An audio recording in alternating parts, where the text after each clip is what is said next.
నిన్ను నీవు చదువుకోవడమే ప్రపంచంలోని అతి కఠినమైన పని, కానీ తప్పకుండా ప్రతి ఒక్కరూ చేయవలసిన పని.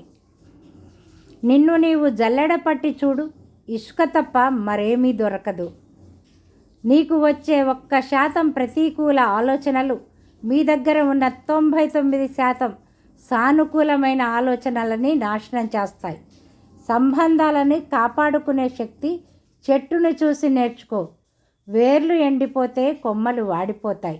సంబంధాలు కాపాడుకోవడానికి ఒకసారి మూగవాడిలా, మరోసారి గుడ్డివాడిలా, మరోసారి చెవిటివాడిలా నటించాల్సి వస్తుంది.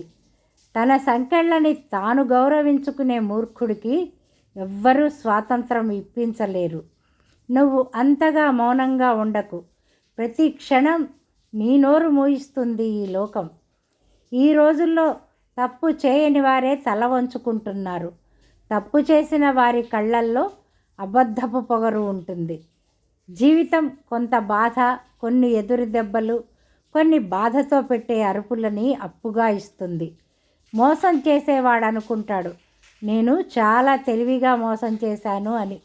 ఎదుటివారిని మూర్ఖుడిగా భావిస్తాడు, కానీ తాను ఒక మనిషికి అతనితో ఉన్న బంధాన్ని శాశ్వతంగా పోగొట్టుకుంటున్నాను అని భావించడు. గర్వం నిండిన మాటలు మాట్లాడి ఎదుటివారి మనస్సుని కష్టపెట్టవద్దు. కాలం గర్వాన్ని విరుస్తుంది, ఎక్కడ కూడా మాట్లాడటానికి వీలు లేకుండా చేస్తుంది. ఎవరు ఎంత స్వంతమైనా సరే మనసు తీరితే ఎవ్వరైనా మారిపోతారు.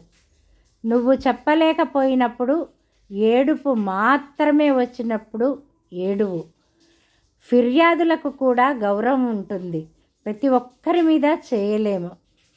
ఎవరు ఒకరిని మరొకరు కలవరు. అసంపూర్తిగా మిగిలిన బంధాన్ని పూర్తి చేసుకోవడానికి మాత్రమే కలుస్తారు.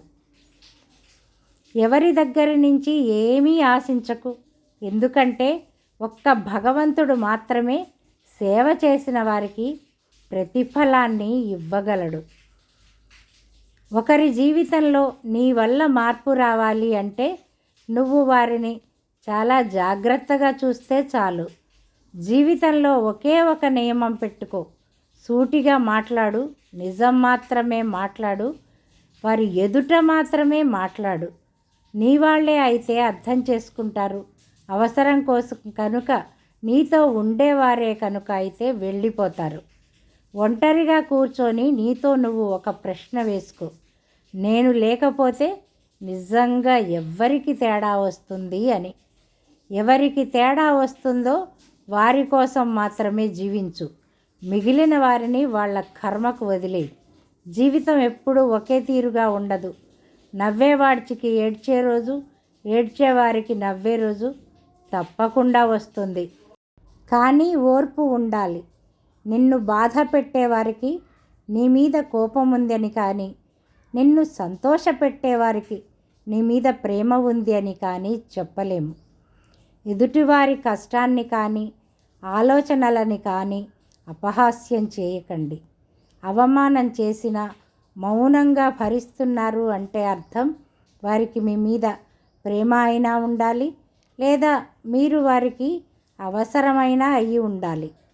నీకు విలువనివ్వని వారి గురించి నువ్వు ఆలోచించి నీ విలువ నువ్వు పోగొట్టుకోవద్దు.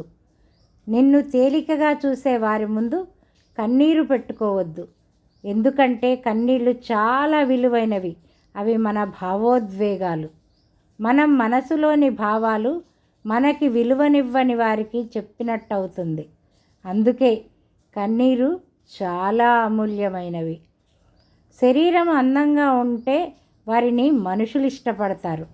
మనసు అందంగా ఉండేవారిని భగవంతుడు ఇష్టపడతాడు.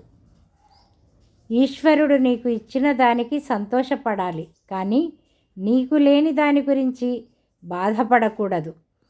పరమాత్మని నమ్ముకుంటే ఎవరు ఏ విధముగా కష్టపెట్టినా సరే ఆయనే అన్ని కష్టాలు తీరే మార్గాన్ని చూపుతాడు. స్వర్గం గురించి కలలు కనడం మానేయి. నరకం గురించి భయపడటం వదిలే. ఎవరికి తెలుసు ఏది పాపం ఏది పుణ్యం? ఎవరి మనసు స్వార్థం కోసం కష్టపెట్టకపోతే అదే స్వర్గం. నువ్వు ఎంత గొప్పవాడివి అన్నది కాదు ముఖ్యం, నువ్వు ఎంత తగ్గి ఉంటావు అన్నదే ముఖ్యం. తగ్గినవాడే నలుగురి హృదయాలు గెలవగలడు, 4 మనసులు కూడా గెలవగలడు.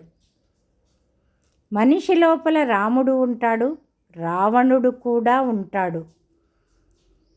మనిషిలో ఉన్న అహంకారం, గర్వం, ఈర్ష్య, అసూయ, పొగరు ఇవి అన్నీ రావణుడికి పోలికలైతే, మనిషిలోని దయ, జాలి, కరుణ, మానవత్వం, సహాయం చేసే గుణం అన్నీ రాముడికి సంకేతాలు. మనలోని మంచి గుణాలను పెంపొందింప చేసుకుంటే దైవం మానుష రూపేణ అంటారు. అదే మనిషి మనిషిగా చనిపోయి దుర్గుణాలు నివాసం ఉంటే అతనిలో రావణుడు నివాసం ఉన్నట్టే.